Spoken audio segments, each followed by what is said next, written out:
The most exciting man you're going to see all Saturday afternoon, MacGyver. Outstanding. Non-stop action from a smooth operator. Tricks me trade, me boy, oh, tricks me trade. MacGyver, your Saturday afternoon action hero at 5:10 on Central. Stars in their eyes and a very special show by royal appointment. I wonder if we'll get a telegram from the Queen. Bet she watches. And watch this lady turn into Mariah Carey. And who's that in the background? Sounds remarkably like Elton John. Saturday stargazing at 6:30, Stars in their eyes. Later tonight, Victoria Principal's the star of a movie murder mystery, The Price of Passion, on Central at 9:30.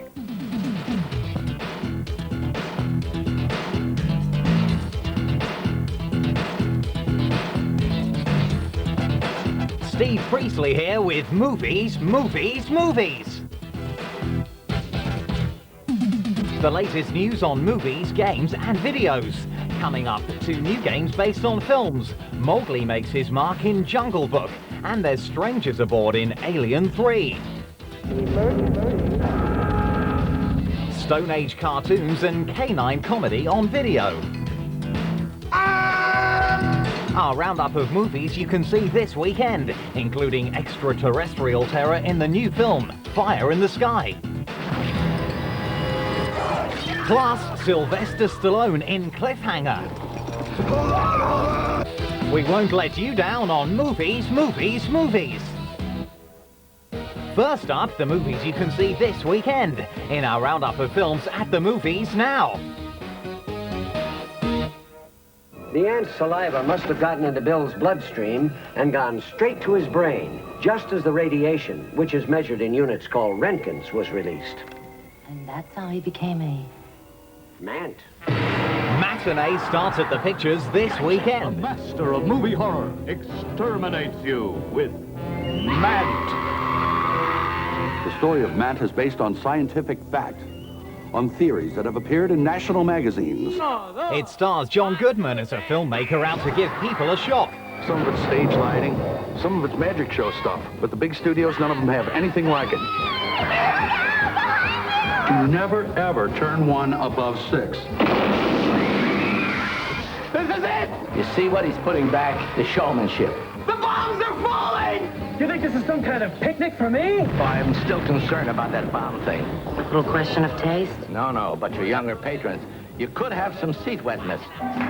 And John Goodman also stars in Born Yesterday, a comedy in which he puts his wife down when she tries to smarten up. Hey. Hey.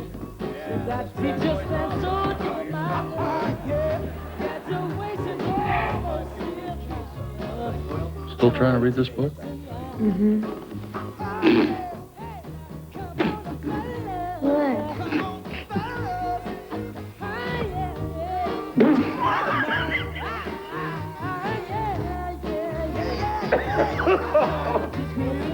What?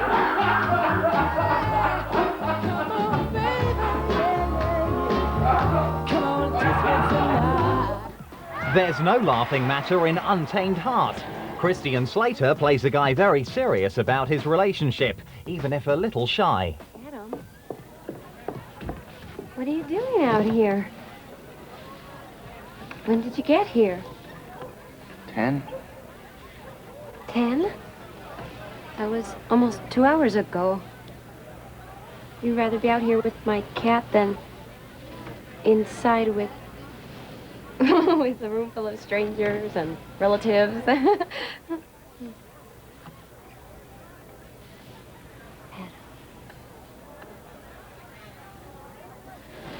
Oh. Starlight, star bright, first star I see tonight. I wish I may have this wish I wish tonight. That's Mars. What? That's Mars. We just wished on a planet.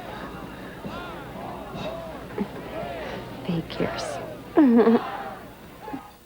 For Phil Connors, there's no inhibitions. He can't escape from living the same day over and over, and whatever he does has no lasting effect. I like to see a man of advancing years throwing caution to the wind. It's inspiring in a way. My years are not advancing as fast as you might think. More coffee, hon? Yeah, just keep it coming, please. Sure thing. Geez, real nice. Just put that anywhere, pal. Good save. Don't you worry about cholesterol, lung cancer, love handles? I don't worry about anything anymore. What makes you so special? Everybody worries about something. Well, that's exactly what makes me so special. I don't even have to floss.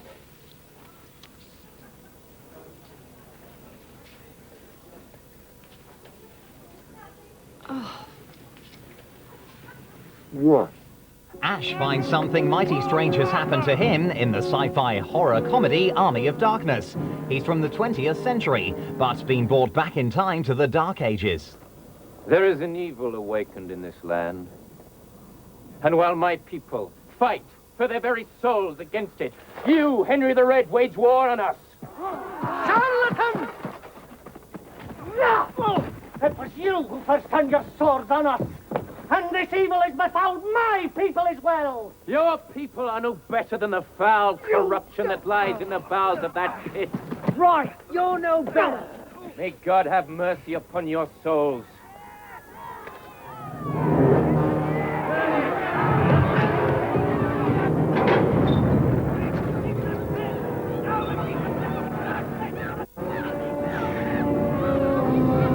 God's name! What hell's one thing that hurts there?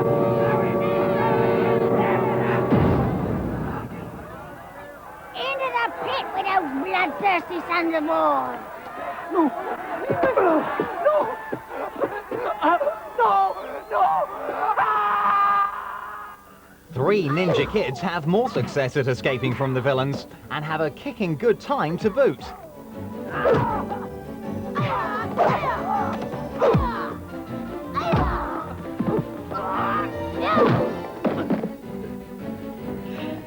Tintin, you ready? Not yet.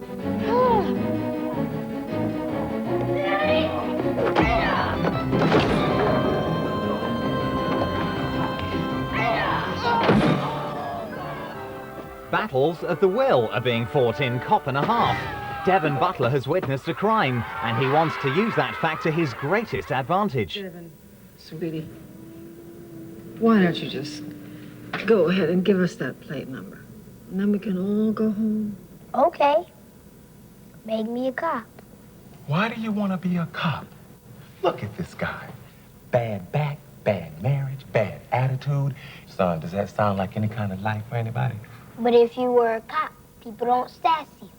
I tell you what, I'll give you a little taste of what I got. A taste? Where did he get this stuff? Prime time. There's a shipment of euphoria coming in. Mm-hmm. Where? Don't know, but I got a name. What's the name? I really want to give you this name. You put me on duty, it's yours. The week's big new film is a mystery story supposedly based on truth.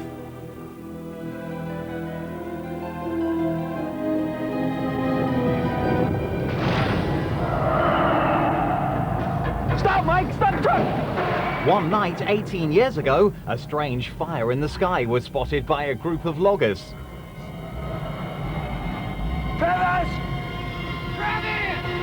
One of them, Travis Walton, decided to investigate and seemed to come under the power of the strange objects. This is a story of something extraordinary happening to 6 very ordinary people and how it affects their lives and how they deal with it. What is it? I don't know what that is. I have to make the audience believe this extraordinary thing has actually happened to me, and if I can do that, it'll be a great victory for me. Travis disappeared for 5 days, and his friends swore he'd been abducted by a UFO. It is. Tabloids are put up quite a hunk of cash for your story rights. Hit the big time. Congratulations. Who are you? Frank Waters, state investigator for the CIB. I've been on the case since you disappeared. Where you been the last 5 days? I can't remember. Dr. Wilson over at the hospital tells me you went without food and water all that time. Was it worth it? I don't know what you're talking about. You don't? Well, I can see your memory isn't quite there yet. More Alien news after the break. Plus, Life at the Top with Sylvester Stallone. We'll be back.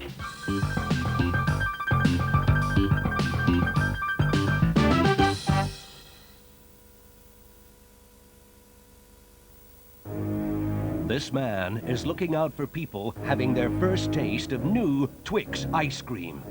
He knows after they bite through milk chocolate into cool vanilla ice cream, they won't expect crumbly biscuit. Watch out for new Twix ice cream.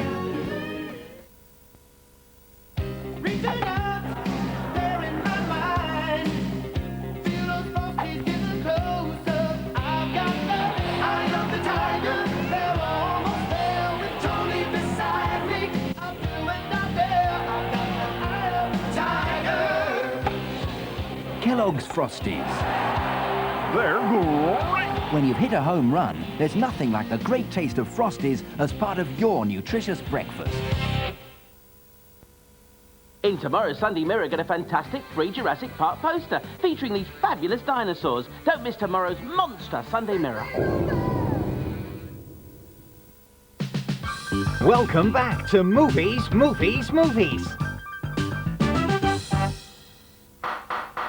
On last week's programme, we took you to Chicago to the Consumer Electronics Show, where we saw some of the new games due here in Britain.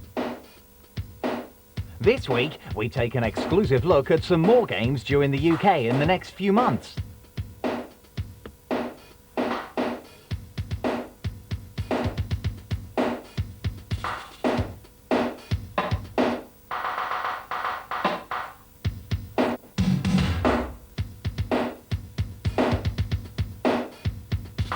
Sports games are very popular in America, and with the 1994 World Cup being held in Atlanta, the US has gone football mad. One game takes its name from the player of players, Brazilian football star Pelé. We sat down and tried to think of what would we do to this soccer game. How would we use Pelé? Would we put him on a team? Would we be playing Pelé, or would we use him as a coach? We have a team of artists and a team of programmers that sit down and start to put it together. The artists start drawing. What we were doing is rotoscoping soccer players. So, and that process is filming somebody playing soccer and then taking that and putting it into the video game. So a number of us ran around in a field back and forth, sliding, falling, tripping, and all that kind of thing. So from there, what happens is the artist gives the work to the programmer, and then they put it together on the game that you see. Pelé is involved in the game. What he's going to be is he's going to be a coach. So at some point when you're playing the game and you're not necessarily doing what you can, he'll come up in the corner and tell you, score more goals, kick it more, pass it more, things like that. Turning films into games has become extremely popular, and it's not only new films that receive the computer treatment. Disney's classic, The Jungle Book, has recently been adapted for the computer screen. All the bare necessities, the simple bare necessities. Forget about your worries and your strife. I mean the bare necessities are Mother Nature's recipes that... Well, with The Jungle Book, it was more, we were more left to our own devices. We were given, we have The Jungle Book, the movie, to work from. We have it on Laserdisc. We look at every frame and see, try and copy it as closely as possible. So you'll see a lot of the stuff that's actually in the film, in the game. And so what we're trying to achieve is to actually make the game, the character within the game have more life. So when we start from the outset, our plan is to try and make the world a world in which the character that you're playing is able to actually look out to the player and to actually, I guess, react to you, to make faces at you, to actually make the player feel that character is alive. And so it's a very long process of designing all the different maneuvers and all the mechanics that we call it, the different ways that the character can move within the game, and the way he reacts within that world. So if Mowgli here was to fall, he'll have some big, really funny, silly fall. And actually with Mowgli, what happens if he falls a really long way? His pants open up and act like a parachute and he floats back down to the floor. Over the past few years, computer games have expanded into a multi-million-pound industry, and it looks set to stay. We spoke to a man who's been heavily involved with developing games. You know, having 2 young children, and actually finding they really don't listen to music, but they do, you know, play video games, and finding all their friends don't really listen to music, but, you know, do play video games. And so a number of years ago, we decided to, you know, start trying to create our own video games, which, you know, we use the kids to test out. I mean, when you think that this business didn't really exist 7 years ago, it has become a business which is bigger than the music business and bigger than the film business, and becoming much more sophisticated, you know, much more, you know, better quality all the time. So I think it's still got a long way to go. A long way to go or not. We'll be back in Chicago in a few weeks' time with a game that sparks off a film. So watch this space. Now, from the other side of the world to a game with a story out of this world.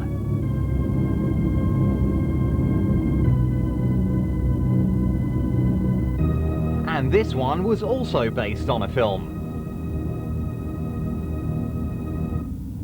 Alien 3 is a scrolling platform game based on, you guessed it, Alien 3, the film. You control Ripley, who has landed on a prison planet and unknowingly brought an alien with her. Your job, to destroy the aliens, from egg form right up to the alien queen. To help, there's grenades, flamethrowers, and even a first aid kit at your disposal. You'll need all the finger dexterity you can get in order to fight your way through the 8 missions and 3 levels of difficulty.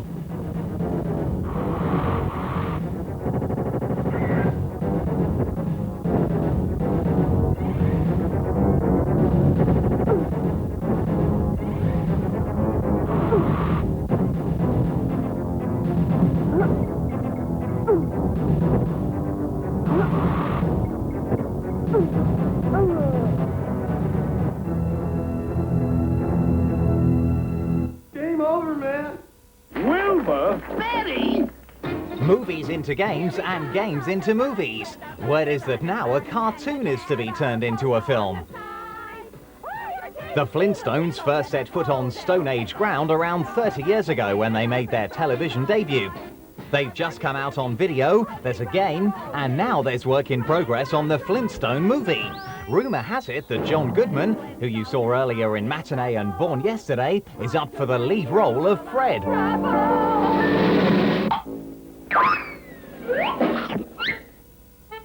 See what I mean? Quiet, you bonehead. There's a bird up there knocking off our hotcakes. What are you gonna do? Use this rock. It's his puny bird brain against mine. Watch this, Bart. They'll call that bird Rock Bottom from now on.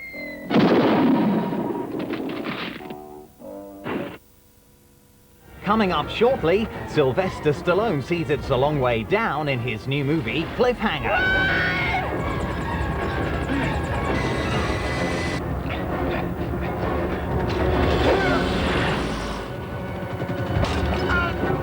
But first, it's this week's competition.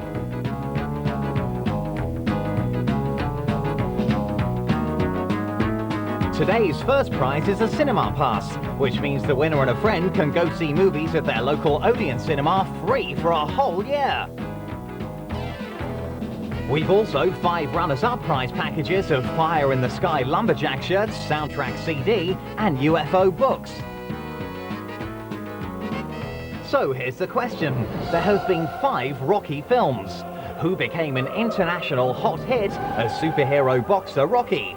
Was it A, Bruce Willis, B, Sylvester Stallone, or C, Tom Cruise?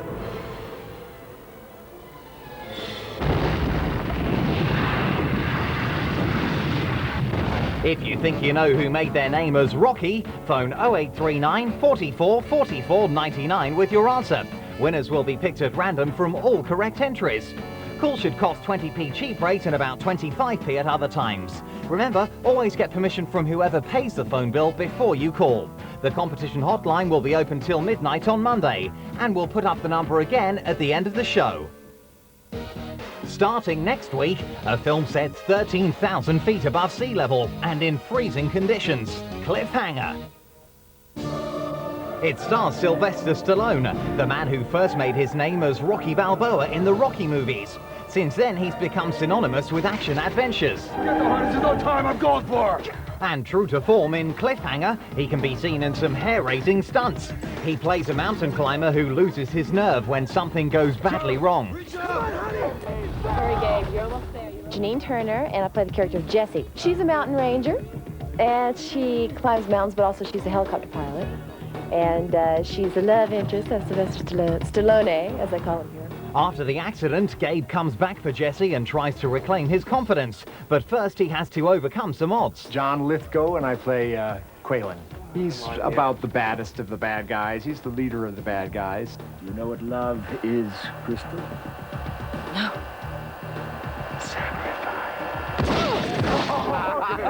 What a guy. Quaylen's gang hijacks a US Treasury jet carrying $100 million, but their plane crashes and they lose the money. Gabe and friend Hal climb to their rescue, only to be made to find the money.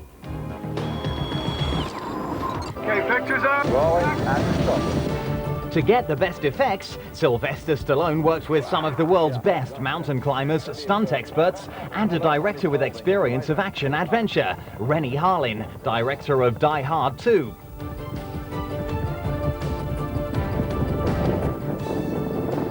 To ensure safety of all the cast and crew, the production team recruited special safety personnel. Safe. Helping some of the cast to overcome big worries.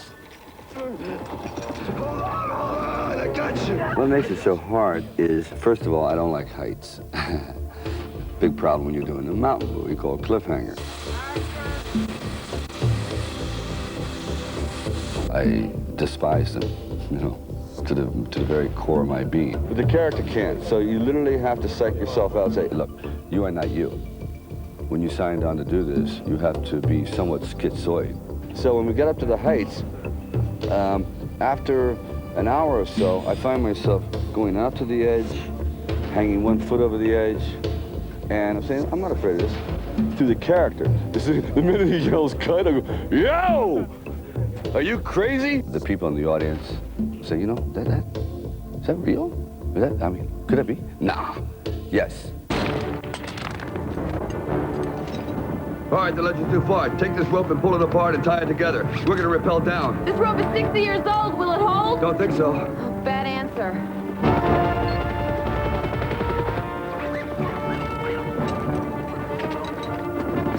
Here comes our ride. Move. Go. Okay, now swing as hard as you can. Push.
Cliffhanger starts at the movies next weekend. But in the meantime, we'll leave you with a film where its star has his feet firmly on the ground, Beethoven. Join me, Steve Priestley, next week when we look at life aboard the USS Enterprise in a Movies Star Trek special. No. Love these big, dumb animals. I bet you do. By that blue clip right there. It's all standard stuff, huh? Honey, you sure you want a signy-whiny right now? I mean, maybe we can... Oh, Alice, I'm sorry. I've got that. You be careful. Don't you break a nail. So sorry. Be careful. Right down there, where the blue arrow is. Right there, George. And he's about to sign. Just standard stuff, really. It's just the main thing. Oh, you get out of here, you mutt. I pitched in college.